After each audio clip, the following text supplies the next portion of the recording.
So first off, Terri Hemmert, congratulations on 50 years at WXRT. Good thing I'm sitting down. when you walked in, first off, were they at the bunker on Belmont in 1973? Yes, we were, and I had to take a bus to get there, and they gave me bad directions. I stopped the purse snatching on the way. Actually, the glamorous life of radio. Yes. You're a broadcaster and part-time vigilante, apparently. Never again now.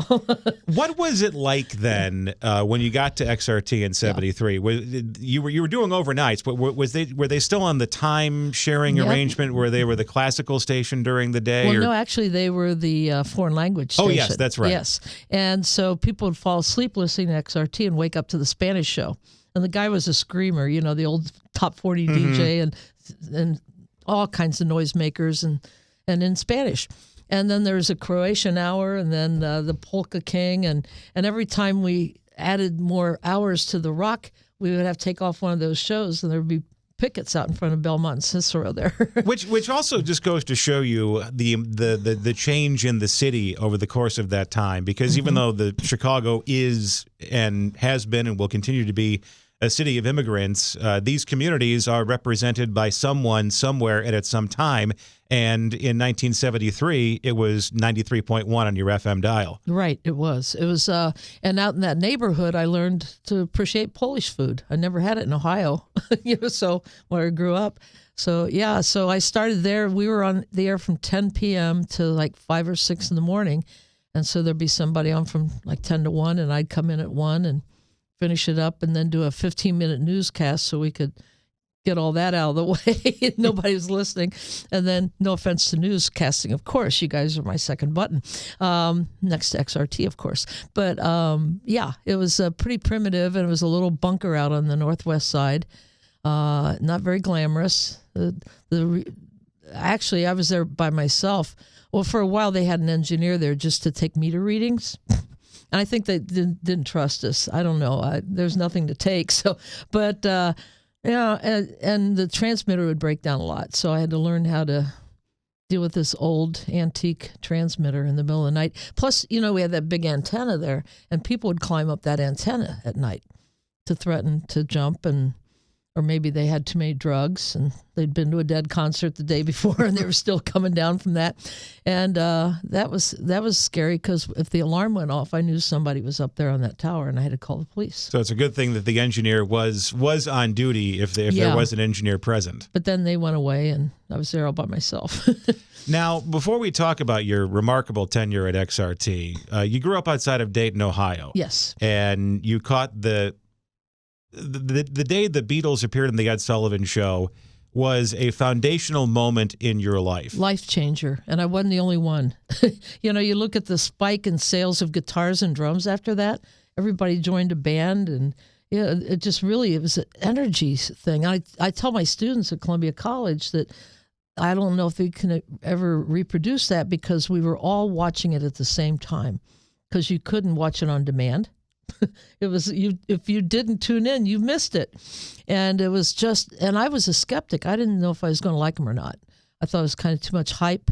Plus, I was a big soul music fan, and I thought, oh, good, 4 more white guys doing soul covers, just what we need, because I had Pat Boone to refer to at the time. And I was blown away. I mean, they were just phenomenal. So then the next year, 65, I was looking like I was studying in my geography book in study hall, but I actually had tiger beat or something stuck in there. And I saw a picture of Jim Stagg, who was here in Chicago. Not at the time, he was in Cleveland, but I couldn't pick it up down there in Piqua. But he was interviewing Ringo. And I thought, if I got to be a disc jockey, I could meet the Beatles. And it made sense. What did make sense is that I was female and still am. And, remember those old signs, no Irish need apply? It was no women need apply. It was really, but I thought, well, if the Beatles made it from Liverpool, maybe I can make it from Piqua. So you go from Western Ohio. What made you zero in on Elmhurst College? A friend of mine went the year before, and she said, we're having a senior high weekend for new people looking for a college. I think you'd like it. And I got to stay in the dorm with her that weekend, too. That was a bonus. And saw the college radio station, which was beautiful. It didn't have egg cartons up there for soundproofing. And it was close enough to the big city where I could put my foot in the water. You know, to go from a town of 20,000 and moving to Chicago, that would be scary by myself. But I could get on the train at Elmhurst and go to Old Town, it was really Old Town. Piper's Alley was actually an alley. I bought my first blues album there, you know, in college. But one weekend there, and I always joked, I said if Harvard had called me, I'd say, nope, I'm going to Elmhurst. And it turned out to be a really good match. And at that time in Chicago, and you're coming from near Dayton, Ohio. And what were when you're growing up and you were talking about, Jim Stagg, then WKYC in Cleveland, Radio 11. You know your stuff. And these 50,000 watt AM stations, some of them were playing rock and roll, and the lack of electrical interference in the air then compared to today meant you can pull in a lot of stations from a lot of different places, especially at night. Yeah. So what was your kind of entry into rock and roll radio above and beyond the potential to interview one of the Beatles? Well, we had a station in Dayton that was really a good top 40 station. It was WING. It was a Wing Lively guys. That's where Fred Winston got his start. And I listened to him when I was in high school, and then we got to be buddies when we ended up in Chicago. And a very good guy, too. Wonderful guy, and very supportive.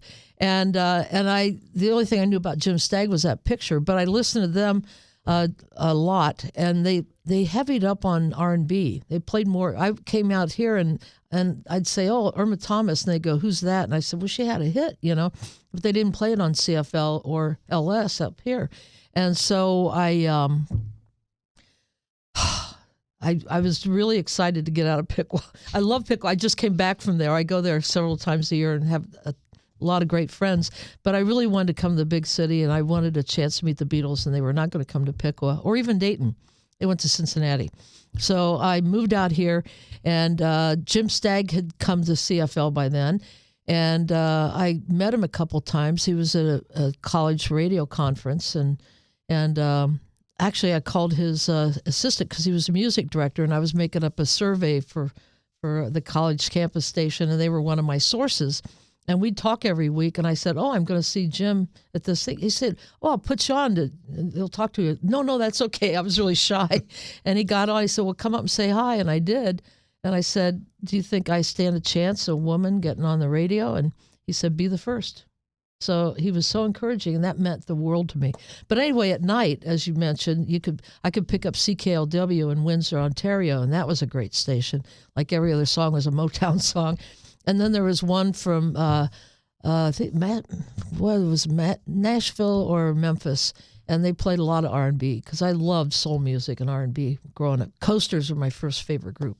Was that WLAC? Yes, in Nashville? That was it. Nashville, yeah. And there was a guy who was on overnight there I think he was the inspiration for Wolfman Jack. Probably, yeah. And they were all white guys that sounded black. They were really, there's Haas Allen or somebody, and they were real characters, but they loved R&B, and that's what I grew up on. I really loved it.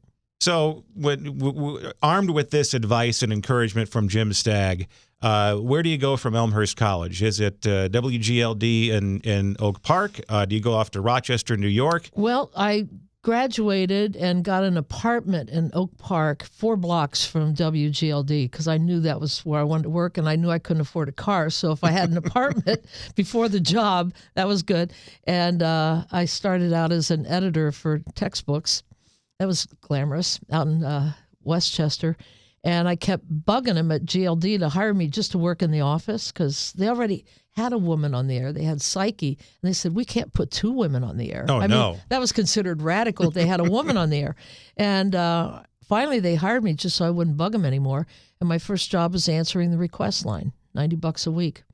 And it was in a walk-in closet. Seriously, people would come and hang up their coat and say good morning to me. But it was amazing because it was when Janis Joplin died and Jimi Hendrix died. And I was like a counselor, where you call in for help. And I was talking people off the wall. They were going to jump out the window. Everybody was dying at 26 years old.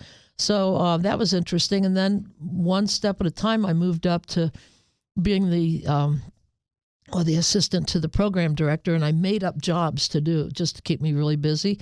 And then I started doing fill-ins on the weekends and holidays. My first show was on Thanksgiving Day.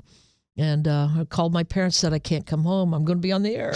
And I was scared to death. And then I did that for a couple of years. And then a man who just passed away a while ago, in fact, I just spoke at his celebration of life up in Madison, Wisconsin, Tom Tuber, who worked down here in Chicago, too, at MET. We knew each other via social media. Yeah. Wonderful man. And the ultimate helper. He mentored so many people that made it into radio. And I met him at Elmhurst. I met him when I was a high school kid looking at the station. In fact, when I left, he turned to Dr. Lowe, who would be my faculty advisor, and said, that tall girl will be back. You could tell by her eyes. I was just like, oh, my gosh. Anyway, he was out in Rochester, and he said, as soon as I can, I'm going to hire you and get you out here. And he gave me my first full, and it was midnight to 6 nights a week, and I got mono doing that. It was really grueling, but it was great. It was like the Beatles in Hamburg. You know, they played 6 hours, but they learned their craft then. Because radio, you can't sit and think, what am I going to sound like on the radio? You have to do it. It's like playing guitar. You practice. Yeah, you find your voice. That really is the case. I would tell my students, if you became a guitarist because you like B.B. King, you start off sounding like B.B. King, but the big challenge is you sound like yourself. And you have to find that voice. That doesn't just happen. And this was a period of time in broadcasting where you had the first wave of rock and roll music stations, the 50,000 watt AM stations. You know, the staff, all men. They're all the good guys. They're the men from so and so. Echoes, short 2.5-minute songs, lots of commercials, lots of clutter, and then FM starts to come on. Right. The simulcast rule is put into place. You can't simulcast the AM station anymore. Some play classical music, some play jazz, and then others are colonized by these rock and roll DJs who did the AM thing and wanted to clean up the formatics, make it more about the music, take a lot of the kind of the fake big voice ethos out of it. You know, Tom Donahue out in San Francisco was a pioneer of the format. Yeah, he was. And you go to Rochester in the 70s, and what was that like in terms of working overnight, what it meant to be a broadcaster, what the audience expected from you, and what you learned from the audience? It was great because that was really underground radio, they used to call it, and progressive rock, all that stuff. And it was anything goes. I could play anything. I could bring records from home. I could do whatever I wanted. And I had a blast. And the funny thing is, if you go back and I don't do this because I hate to hear myself on the air, but go back and I won't release those tapes of college evolving, and middle college I'm doing an R&B show, so it's all up in here, dear. Jolly Green with the Rock and Roll for Lunch Bunch and sweet soul music, you know, and all. And I was like, you know, talking like a R&B DJ, and then a couple of years later, it sounds like I'm stoned, and I'm not because I never smoked pot in my life. You know, I had health issues, but I passed a lot, you know, joints, but I never smoked. But I sounded like, hey, it's Terri, you know, really laid back. But then by Rochester, it kind of balanced out, and you just tried to sound conversational. And in the middle of the night, I was just talking about somebody the other day about how I went to a center in Rochester and went through the training program on how to talk to people that are calling in that are threatening suicide. Because I was getting a lot of that. Because at 3 a.m. back then, who do you call? The DJ. Right. The one person who's up. Yeah, you don't want to wake anybody up. And also anonymous enough that it's not embarrassing. Or that anything they tell me, it's not going to come back to haunt them later. And so I went through a training program, and that helped a lot. But it really helped me develop, and this is, again, you have to practice at this, an intimacy with the listener to where I'm talking to one person. I'm not talking to Rochester, New York, you know, and that was wonderful. And I got to play a lot of different things, and bands would stop by afterwards because there was no place to go in Rochester after 2:00. And so, you know, they'd show up in the studio and hang out. We'd talk and carry on. And the classical music guy over at the public radio and I had a thing going on where I'd play something I knew he was listening on his way in, and I'd play a Mozart, you know, something that he liked, and then he'd play a Mozart horn concerto on my way home and said, "Thank you, Terry, for that, what you played for me last night." But and it was just great. One night I had the flu and I was having a rough night, and I don't know if you remember Chuck Mangione, but he was a great jazz musician, lived in Rochester. Feels so good. Yeah, and his brother Gap played there too every night at the Shakespeare Lounge. And he was on his way home from work and heard that I was really sick.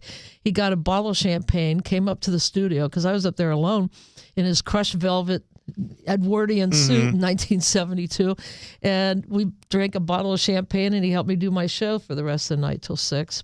And sometimes there was a gospel show after, and he would oversleep, and so I got to do the first 20 minutes of the gospel show. He showed me where his records are, and I've always been a gospel fanatic. And all these little ladies were calling in like, "Oh," because I'd say, "Sister Terri here," And I moved to Rochester, and I was lonely. I didn't know anybody, but I had a friend in Jesus. Oh, praise the Lord. And then I'd play these great gospel choirs, because when I go to New Orleans for Jazz Fest, I spend half my time in the gospel tent. That is the birth of soul music right there, and it's just incredible music. So I got to do a lot of different stuff there, and then also taught my first class. There was a School Without Walls, and the kids, high school, made their own curriculum. And a group of high school boys approached me, all boys. And they said, "We want a course on radio. Would you teach it?" And that's why I got the teaching bug, really. Well, I was going to teach if I didn't make it in radio, so I was ready for that, because I didn't think I was going to make it. And so Rochester was very productive for 2 years, and then I came back here, and GLD broke up. It became WBMX, and I actually went back there and worked in the office for a while just to pay rent, because the same people were in the office, and I was a charity case. And finally, this spot that XRT wanted to hire me, and it opened up, and so finally it was Seth Mason, John Platt, and Bob Schulman, the triumvirate, we called them. And I was the fourth employee there, so and doing all nights. So I still had to work part-time to afford to pay my rent, because the salaries were pretty ridiculous, but we didn't do it for the money. And obviously. then at what point did you work at Super CFL? I never did. That was a hoax. That was a hoax? That was a joke? Yeah, well, that was Jim Stagg invited me up after one of those conferences, and there was a guy that worked there, Tom Connard, who passed away a little while ago. The Mr. Aircheck Factory. Yes, I figure you might know him. And he was like the first kind of fan thing that I ever had. I mean, he even came and did a photo shoot at Elmhurst at the station there, and he was working in the office at the CFL, and Jim invited me to stop by the studios afterwards. They showed me around, and so Tom took advantage of that, set me down, put the headphones on, made it look like I was doing a show, and then put out a press release on CFL stationery. But that's about one April Fool's. But yeah, and Jim Stagg, he was wonderful. After years passed, he left radio. He had a record store in Skokie, Record City, which was a great record store. And I asked one of my salesmen, because we were running spots, I said, "Could you arrange a lunch for me and Jim?" And he said, "Sure." And Jim knew who I was from the radio, but he had no idea we had a connection. So I took him out to lunch, and I said, "You told me to be the first. You were really nice to me, encouraging. It meant the world to me, because you're the reason I got into radio, that picture." Oh, I told Ringo that story a couple of years ago, and Ringo loved it. He just loved that story, and I know what that means, because when somebody comes up and you inspired me to do this, it means a lot, That's why you get up in the morning, hoping to do something other than just get a paycheck, So I was telling Jim, and Jim said, "I didn't think anybody remembered me because I wasn't flashy. I didn't have any gimmicks." And it's like what you were talking about before. He was like a grown-up, and everybody else is ringing cowbells and banging, and screaming. And I said, "But Jim, listen to radio now. Everybody sounds like you. They don't sound like somebody yelling, 'Hey, buddy!' Turn into peanut butter." What does that mean?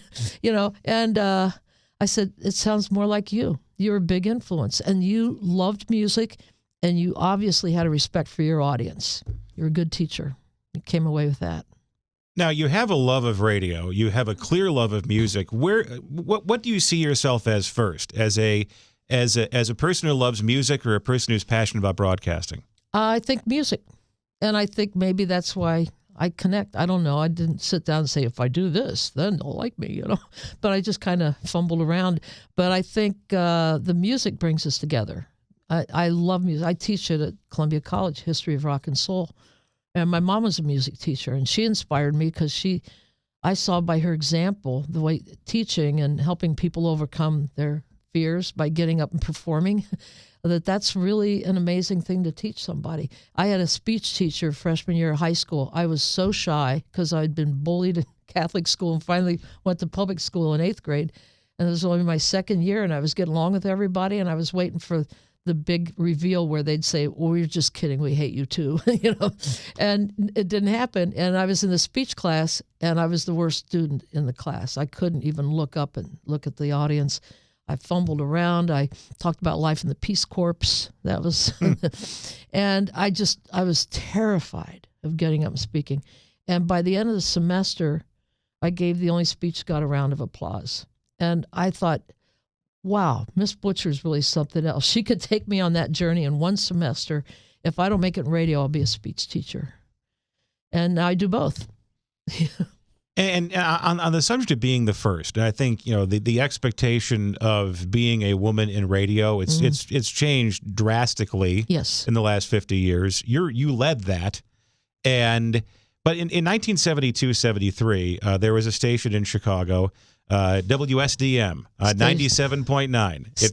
Station with the girls. Yeah, the station with the girls and all that jazz, and they were cooing over records and stuff like that. Well, and you're supposed to be like a fantasy object on the radio in 1973. Like give me a cigarette. I'm satisfied. Yeah, right. Well, Yvonne Daniels was on that station, and she doesn't get enough credit. I remember I never got to know her, but I met her a couple times. But we were on TV with a woman that was on the country station, and we were the only 3 women in town on the radio. And because I was on XRT and that was their favorite station, I said, no, Yvonne Daniels, she's the pioneer. She's the first woman I heard on the air that sounded like herself. I mean, I heard women trying to either sound like real sexy or smarter than any man, this, real authoritative thing. And I thought, yeah, neither one of those. And I heard Yvonne, and I didn't want to sound like Yvonne. She challenged me to find out what my voice was. Who am I on the radio? Because when you turn on the mic, first couple of years, it's kind of like, ooh, what do I do now? And then you talk to the whole town, But I learned from her, and she was very influential. But she ended up then there, and she also did all nights on WLS, and then was on the New Age jazz station. And then sadly died of cancer at a young age. But she was wonderful because the station with the girls kind of put me off because it was just sort of like, and I always would do these seminars for college kids on women in radio, or I'd call it broads in broadcasting. and I said, don't get on there and try to sound like you're seducing the audience. That doesn't work. No wonder other women didn't want to hear other women, because I heard that all the time. Well, women won't want to tune into you. Let me show you how it's done. But doing it that way, yeah, it's off-putting, and it's kind of phony. So when I was struggling there for a while and couldn't get a job, I probably could have gotten a job with them, and I chose not to because I didn't want to be stereotyped. I wanted to be me, and being a woman's part of me, and there are other things too. And I didn't want all the focus on being this, gender pioneer, and I just wanted to do radio and play records for people. How did XRT, even as the mid-'70s rolled over into the late 70s and all of these underground FM stations from coast to coast all became money machines? They found out there was a very sellable audience, and a lot of the very kind of laid-back progressive stations all of a sudden became very aggressive. Mm-hmm. Let's talk about the Loop. Going from Cat Stevens on day one to aggressive black T-shirts for blowing up records. How did XRT avoid all of that? How did it kind of maintain its identity even as a lot of other album rockers became very aggressive and very commercial? We were, all of us, music maniacs, and we had such a deep respect for music. That's the reason we were there. We loved radio, but as you asked earlier, what comes first, the cart or the horse? And for us, it was music. It was always about the music. And we struggled for a long time to get any traction. We had to keep adding, and finally we were on 24 hours a day, but we didn't have a great signal. There wasn't a promotions budget. It was kind of like we were clear out of Belmont and Cicero. I think a lot of people in the media didn't take us for, they just thought we were some little podunk thing. And we thought we had something special, and we did. And I think that's why, one of the reasons why our air staff is really close. A lot of radio stations, the air staff, they're not buddies. They're competing with each other, or I'm the star of the station and you're not, and all that kind of crap. But, we worked with Lynn Bramer for decades, and the guy was a superstar in this town and one of the nicest people you could ever meet in your life. I mean, he was a real guy. And there are no big egos on that air staff. And we watch out for each other. We have each other's back. We've been through death and divorces and weddings and babies and stuff. We're family. And I think people used to think, oh, the XRT culture, aren't they special? And that's not what it was. It was just real. It's real, and it's still there. I mean, we're always there for each other. And there's never been a sense of battling it out on the air staff. And the other thing that really kind of struck me over the years, too, also as a listener and then someone who went into the business, is the relationship it had with the audience and with the community, and the fact that there a relationship with the Cubs long before the company reached a business relationship with the Cubs. Sure. Going into the Pride Parade, supporting small businesses. I mean, I still can tell you about commercials for the Village Cycle Center. Right, and a lot of head shops, yeah, too. I mean, it's that level of community involvement, which seems to only happen organically. Yeah. Well, and I've been public affairs director since I started there, because that's something I did in Rochester, too. And I actually did at GLD. I started, they didn't have public affairs. And I started an interview thing, which I didn't get to do the interview, but I produced it. And I wrote the guy's questions, and he would read them and put a couple vocal pauses in there and make it sound like he was conversational. And I go, but that's what I did. And get public service announcements on the air and stuff. And I did that, of course, at XRT, and I still do that.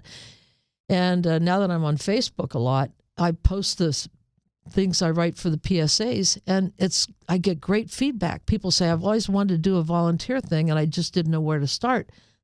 Great. This sounds exactly like I want. Or if that's not exactly what they want, 3 weeks later, I'll have something that's closer to what they're looking for. Or to support theater.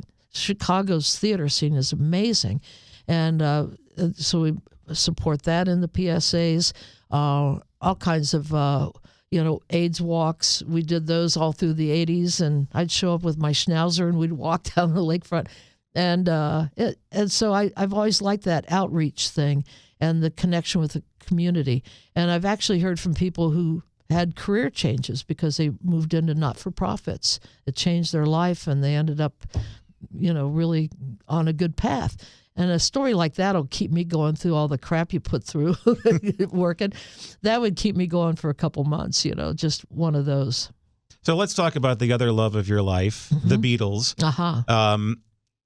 For someone who wasn't there, 1964, ladies and gentlemen, the Beatles, and does not know of the phenomenon firsthand. They just know it was, because it's always been a part of everyone's cultural life. Sure. And what was it like, kind of describe the evolution of your relationship from watching the Beatles on Sullivan to following, their progression as artists through the 60s, and then becoming one of the foremost Beatles experts out there. Okay. I always dodged that one because I used to go to, this doesn't happen anymore, thank goodness, but I'd go to parties and some jerk would come up and say, I bet I know something about the Beatles that you don't know. And I said, good for you. Now buzz off. I need a drink. That's irritating. It's not a competition, really. And I was watching that night, questioning it, thinking there was too much hype for one thing. That kind of turned me. I was a sophomore in high school. And I loved the radio. I remember we got our first portable radio, so I could unplug it and then plug it in when I was doing the ironing for the family. And then later, I had a porch outside my bedroom that I would sleep on a cot out there all summers on the second floor. So no mosquitoes and no muggers. And it was Piqua. They don't know how to mug. But I had one electrical outlet, and I'd plug in my reading light and plug in my radio. And I would, at night, read, all kinds of literature and stuff and listen to what I could get on the night signal. And anyway, I was not going to fall for this Beatle thing, but I thought I better watch it because I knew that the next day, that's all we talked about at school. It was a big buzz. That's why I'm thinking that's not going to happen again quite like that, where in one day everything. Tell my students it's like Wizard of Oz when it starts out black and white and turns Technicolor. When the Beatles were on Ed Sullivan, all of a sudden things got colorful because they weren't hokey. They weren't the kind of guys that moved their guitars in unison and looked at the camera and, whoa, aren't I cute? They were real. And there's a moment that it was subliminal. But I know this is one of the things that attracted me about them. I wasn't sure why, but years later, and I didn't get to see it again for decades because there was no reruns, and somebody sent me a VHS when I got my first VHS machine, and they had a bootleg of the Ed Sullivan appearances. And there's a moment where John and George, Paul's singing, and they make eye contact, and they both break into a grin at each other, not at the audience, or not like, hey, I'm grinning now, or we've rehearsed this, and it was real. And that it wasn't real before. There was all show business and everybody had their choreography and stuff. And these guys were out there having the time of their life. I found out later that John Lennon was so nervous he wanted to throw up. And that made me feel good because I thought, okay, it's okay to be nervous. You use that as adrenaline. So even now I get nervous sometimes, When I did the commencement speech at Elmhurst a couple years ago, I was a wreck all leading up to it, and then boom, everything Dr. Lowe taught me kicked in. But they had 3 weeks in a row they were on. The third week, John Lennon, who actually didn't get to do that, really did more vocals than anybody else, but I think they were going for Paul because of his looks, and he's adorable. And they let him finally, John, sing Twist and Shout. And that's when I really lost it because I thought, wow, because I still love the Isley Brothers version, but that's amazing what they just did with that song. And that's when cover version used to be, it was like a racist thing. It was like some black artist would have a hit. The record companies, the big ones, would bring in Pat Boone or anybody else and cover it and they would sell more records because their distribution was better. And when they wanted that song on TV, they'd put the white artist on TV. Right. We can't have Little Richard sing Tutti Frutti. We got to get Pat Boone in here. Yeah, who didn't want to sing a wop bop a loop bop a womp bam boop. He thought it was ridiculous. And they said, Pat, that's a song. That's the hook. You have to use that. And he sings it phonetically. I tell my students, I said, like, when you hear Fats Domino sing I Found My Thrill on Blueberry Hill, you have a kind of an idea what he's talking about. And Pat sings the same song, and I'm thinking, Pat, tell me what you mean by thrill. I'm not feeling it, Wow. So anyway, actually, we have a funny thing. I should share this. At class, I've been there 48 years. I don't know when to leave. And get the hint. I'm still showing up here at XRT like, why don't you go home and retire? No, they've actually been very wonderful. But I'm still teaching. And in 81, I went into Al Parker, who was my department head and the voice of Channel 7. All the, every time you heard that great voice, that was my boss at Columbia College. Wonderful man. And I was teaching formats, and I went into him finally in 81, and I said, what do I know about music formats? I work at XRT. I did this, and I said, I want to do a new class, History of Rock and Soul, and I want to reach music, media majors and radio majors and communications and all that stuff. I want to instill the passion for rock and soul and for them to know the history and know it's not product. They called it that in the business, the product. And no, it's not product, it's art, And I wanted them to have that respect and also to learn it in a historical and sense and how it was part of our societal change, life it inspires music and music inspires life. It's a cross It's a great relationship there. So I would every semester say we're going to have a semester-long frank discussion of race relations in America, because if you don't understand our racial history, you don't understand American music. And not just black artists, but Johnny Cash, the Beatles, they were all connected and all did stuff too to, not Pat Boone, but the other ones to say, hey, why isn't that brother on TV instead of this guy, But, and I said, well, especially I spend an hour and a half, it's half of a class on gospel music, because that was so much part of the civil rights movement. And influence, staple singers came from that tradition, and they did all those great songs, Respect Yourself and all the civil rights stuff. So I would do that, and we've done that. But last year I was talking about Jim Crow laws, because I'm old enough to remember Jim Crow, because we'd go down to Florida to see my grandparents every summer, and we'd stop and there'd be a colored and white restroom. And I remember having to ask my parents, like, what's that? And they told me, and I was shocked. And I tell my students too, I said, I think Dr. King owed a debt to music and baseball, because for a white kid living in a small town in Ohio and kind of off the grid for political stuff, Roy Campanella was my hero from the Brooklyn Dodgers. And I could do a whole talk show on that one. And because that's his daughter and I are close friends. She ended up going to Elmhurst, and we still correspond all the time. In fact, we were both brokenhearted when the Cubs and Dodgers tanked at the last minute this year. We're condolences, But I said that somebody like me, when I would read Roy Campanella's biography, which I did in 5th grade, and this is my favorite ball player, and I find out what he went through, I was shocked. And that wakes you up. That's woke, Woke's not a bad thing. And same with music. When I found out, how my favorite musicians were treated, it made me angry. And so last year we were talking about something early in the semester, and I finally said, I'll never get a job teaching in Florida. And the kids just exploded. So now I did it every week, and they were waiting for it. And now this semester, at some point, I'll be talking about, how horrible it was, but also how the arts helped move us to a better place. And that's why when they take away courses like that, it freaks me out, because I minored in Black Studies the last 2 years at Elmhurst, because they started offering it, and it was amazing, all different disciplines, and it was life-changing. And you don't go to college just to learn rote stuff. You learn to be inspired and learn to question and learn how to think and how to make you a more well-rounded person. Yes, and to keep you going, that you want to learn the rest of your life. As a teacher, I say, if I don't learn, I should retire, because I'm not doing it right. I learn from my kids, and that's the truth. I learn all kinds of stuff, and they challenge me.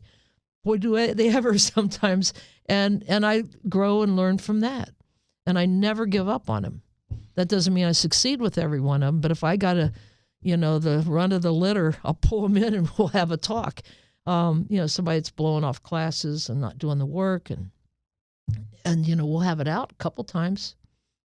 But once again, like going back to that comment that Jim Stagg made to you at the very beginning of your career, mm-hmm.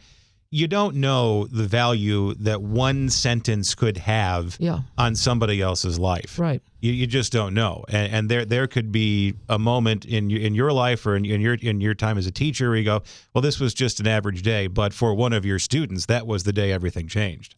Yes. And I'm really well aware of that. And I had the most memorable drag. I mean, we almost came to fisticuffs. Was with a woman who was just giving me bad attitude all semester. And she was on her way to flunking because she wasn't reading the book. She was flunking the quizzes. She was obstinate. She was interrupting all the time. Horrible attitude. She's bringing the whole class down. You get one kid and you can, it's like putting the wrong ingredient in that soup. It just ruins it. And finally I called for one-to-one action. And she was an African-American student, and she thought I wasn't qualified to teach about black music. Like, who am I, And so we had a knockdown drag out, It was a yelling match at first. And finally, I said, you are your own worst enemy. You're going to fire this class and you're going to tell everybody I'm racist. And I said, that's BS, because I'm here to teach and to help. There's no other reason. It's not for the money or anything else. It's just that I know I can do this and I want to do it. And I want to learn from them too and get to know them. And she was born again, and I said, Jesus loves me too, so get over yourself. And she was like, whoa. So I said, I'm going to give you a choice. I said, because you're going to go the rest of your life, and you go with this attitude, and you'll get fired, not because you're black, but because, well, I won't say the word I used, but I got her attention with it. But I said, and if you don't know who your allies are, you aren't street smart. There's some people on your side that you're just, And anyway, I said, think about it and tell me, because I want you to drop out if you aren't serious about this class, because you're ruining it. You're interrupting me. You're being rude. And it's dragging the whole, because, you get one kid like that, ruin the class. So I said, let me know. So she wrote to me that night and said, thanks for giving me another chance. I want to prove to you I can do this. It was like halfway through the semester. She still could save her grade. And she said, and by the way, I never had a white person talk to me like that before. And I said, what, tell you the truth? And she said, yeah. And she turned out to be one of my best students. And another African-American student came up and said, what did you do to her? You're starting to scare me, because she was, bitching all the time about, I don't know why you like that white teacher, blah, blah, blah.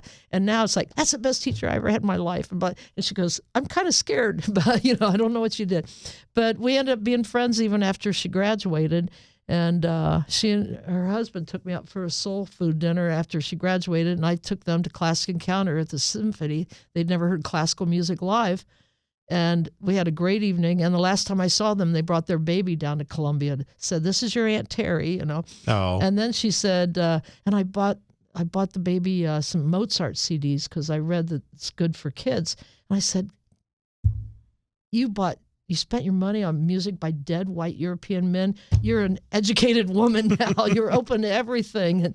And we're here to open you up, not to shut you down. So, and I was scared. And there are times I've confronted kids and it hasn't worked. It's like a miracle when it does. And I'll keep, but I had a student last year that said that I said, we should talk because you're on your way to flunking. And it wasn't as inspirational as the other story, but she said, I think that I'm bored. I don't like the music.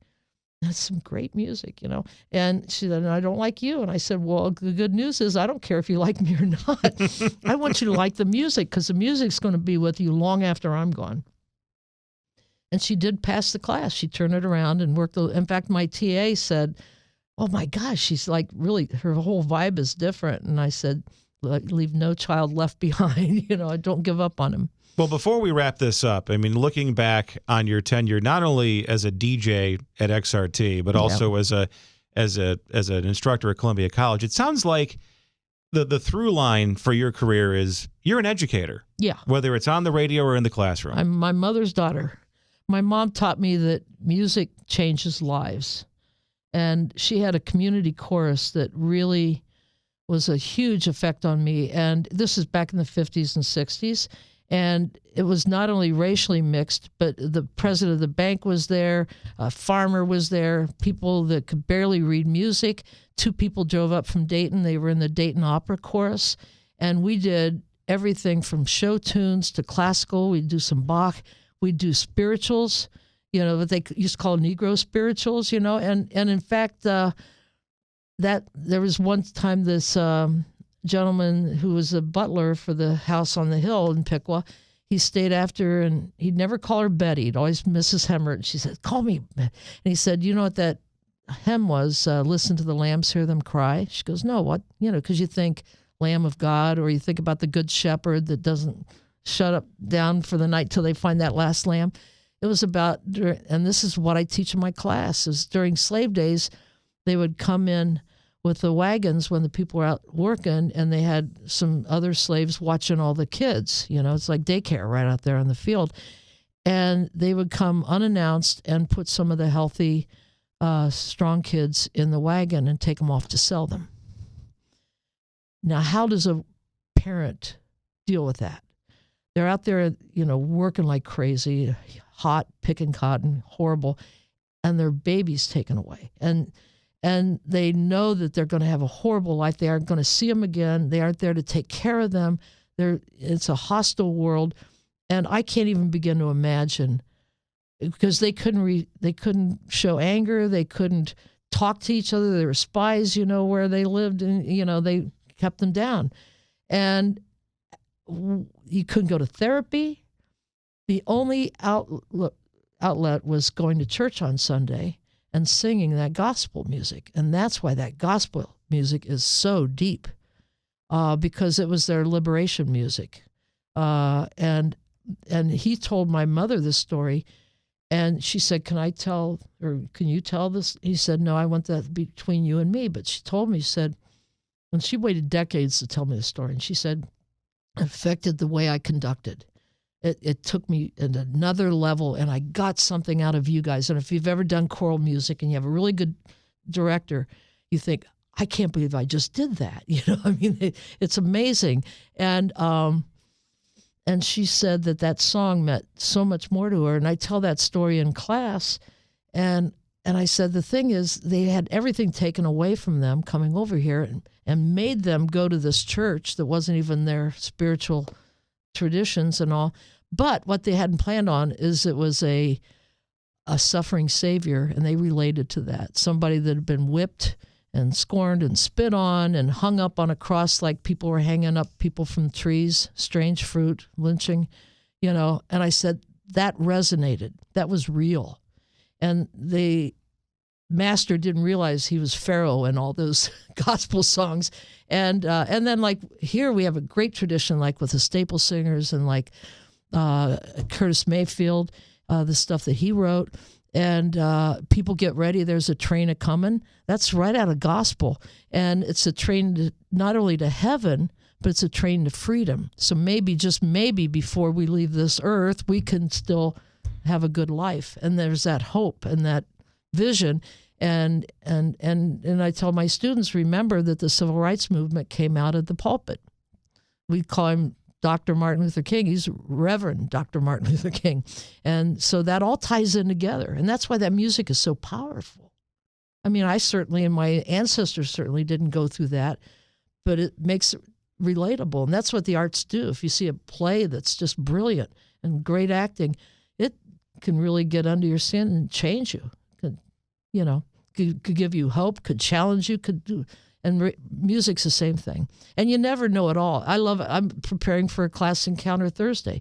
I was up this morning thinking, how do I tie in Gustav Holst with Star Wars? Okay, and make it, not dumb it down, but make it relatable to the audience and prepare them for hearing the real deal. Terri Hemmert, thank you very much. Thank you. Thanks has been fun. This was a great conversation. Well, you knew your stuff too. I tell you, you were coming out with things that nobody's ever asked. That's good. Well, it's years of absorbing weird radio trivia. Well, we're both radio nerds. It's obvious. It was either this or Lord knows. Yeah, else. What was your backup career? I was going to be a train engineer. There you go. A lot of good train songs. Yeah, there certainly are. Okay, thank you. Thanks a lot.